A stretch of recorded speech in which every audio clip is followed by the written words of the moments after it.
BBM says remarks versus China in ASEAN Summit not an attack. Alam po ninyo, kakaiba tayo sa ASEAN eh.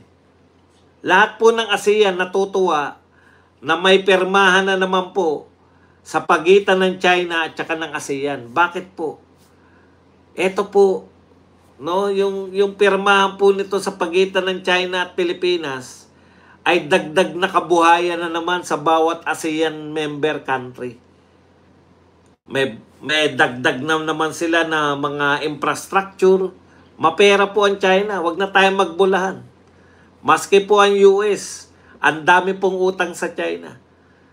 At dahil sa yung paraan nila ng pananakop, unlike po sa US na through military might, i-impluensyahan ka, eto po sila through economy, no?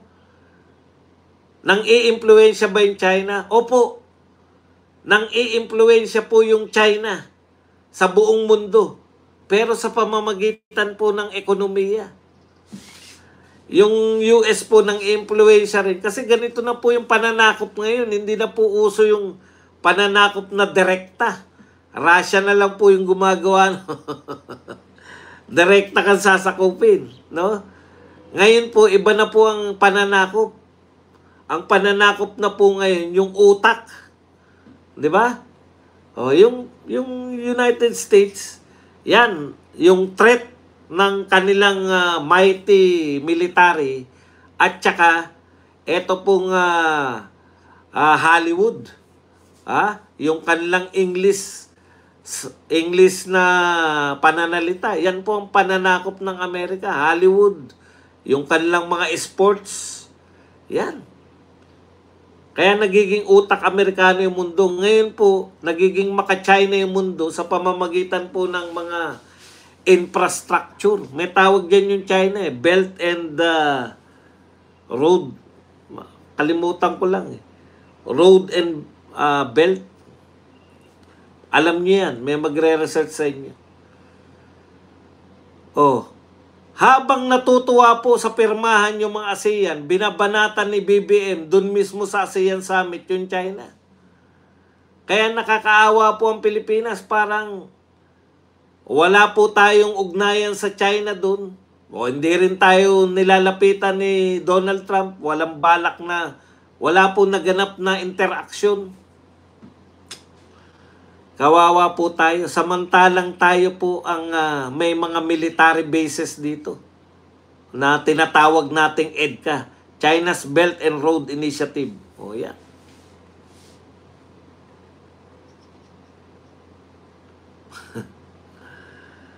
Kaya kumbaga wala sa hulog. Lahat po ng naroon ay ang peace with China, yung trade deal with China yung hinahabol nila. Tayo naman, umaatake pa rin sa China. Kaya walang improvement eh. Okay. Pero ito po ang sinabi ni BBM nung nasa Pilipinas na. Ang tapang niya ron ha. May Chinese po ron, premier. Meron pong mga representative yung China, Japan, Australia at US doon. US nire-represent ni President Trump mismo. Sabi ni President BBM, I did not make a strong statement. I just laid out the facts and that is what we do. Oh, yun daw lang ang ginawa niya, yung mga facts, yung sinasabi niya na patuloy yung pagtatanggol niya sa Pilipinas, etc. Tapos yung Baho de Masinloc, tinututulan niya yung Kumbaga hindi yun yung panahon eh.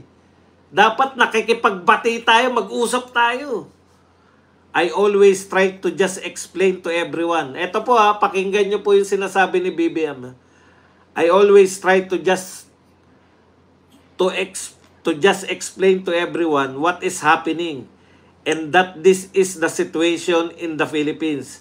Never mind anyone else. This is the situation in the Philippines finds itself in. Yun na nga eh. ASEAN po yun eh. Papasok nyo yung sitwasyon ng Pilipinas. Bakit? Bakit niya pinapasok yung Yung, ang pinag-uusapan po dun, pagkakasundo ng lahat, paano tayo magtutulungan? Oh. Ngayon, bakit niya po sinasabi sa ASEAN yung problema natin sa China? Di ba? Bakit hindi na lang mag one-on-one sila ng China? Bakit sasabihin niya pa rin yung problema natin? Kaya ang tingin sa kanya ng mga ibang leaders, ano ba to? Samantalang yung mga leaders dun, paano tayo makakakuha ng pakinabang sa US, sa China, dito sa Australia?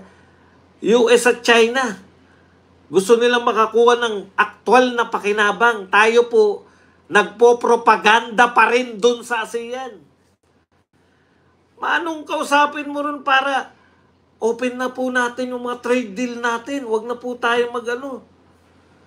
Kailangan natin yung China para sa pag-export.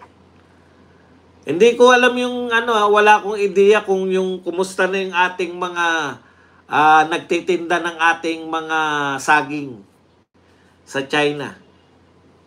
Bakit po? Bakit niya po?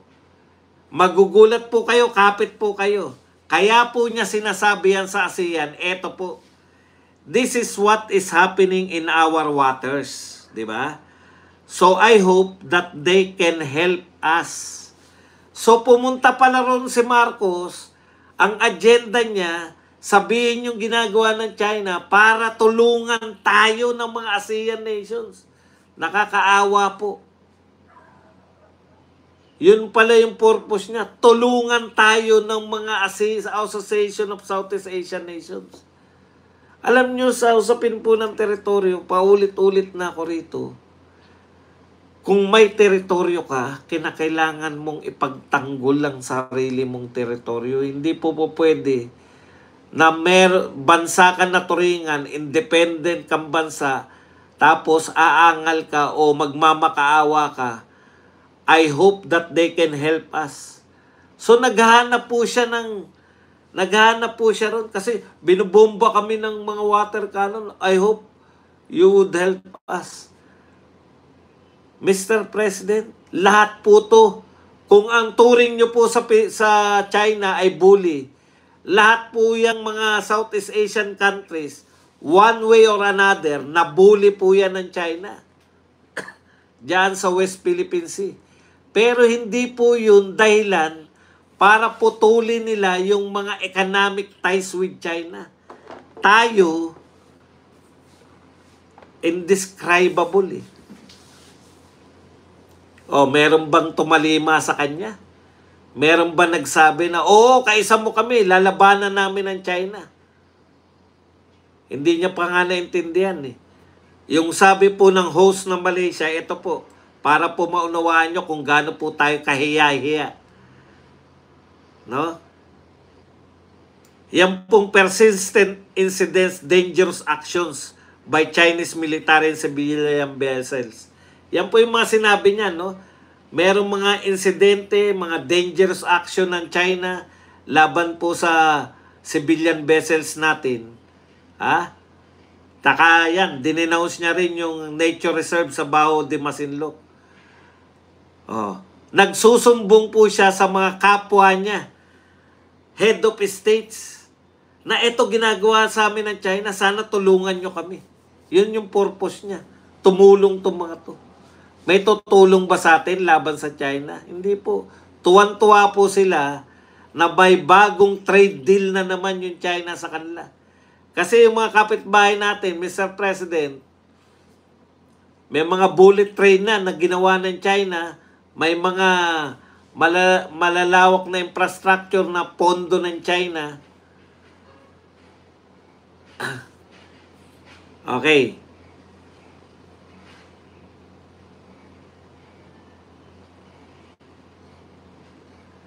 Ito po yung sinabi ni Anwar, yung Malaysian Prime Minister. Ang Malaysian Prime Minister Anwar Ibrahim rejecting external interference, including the United States, in resolving the disputes concerning the South China Sea. Yan po yung sinagot sa kanya, no? Na tayo lang ang mag-resolve. Dapat walang external. O, yan yung sinabi kasi pagkatapos mag-speech, bilang host, mag-speech naman, yan yung sinabi ng Prime Minister. Na dapat tayo-tayo lang ang magre-resolve kung may problema tayo. Dapat wag nating, tinukoy niya, United States, dapat tayo lang ang mag-resolve ng disputes concerning South China Sea. Wag nating isama yung United States. Oh. Ang tawag doon, intervention. Habang pagkatapos mo mag-speech, may speech din yung ibang member country. Okay. Alam nyo kung ano? Sinabi ni BBM, I fully agree with Prime Minister Anwar. The lead agency should be ASEAN. Within ASEAN and ASEAN with our partners in the region. Ang problema kay BBM, lahat na sabihin mo sa kanya, agree siya. Agree siya na galit yung mga tao kasi natuklasan yung yung mga ghost project. Ano sabi ni BBM? Galit din siya.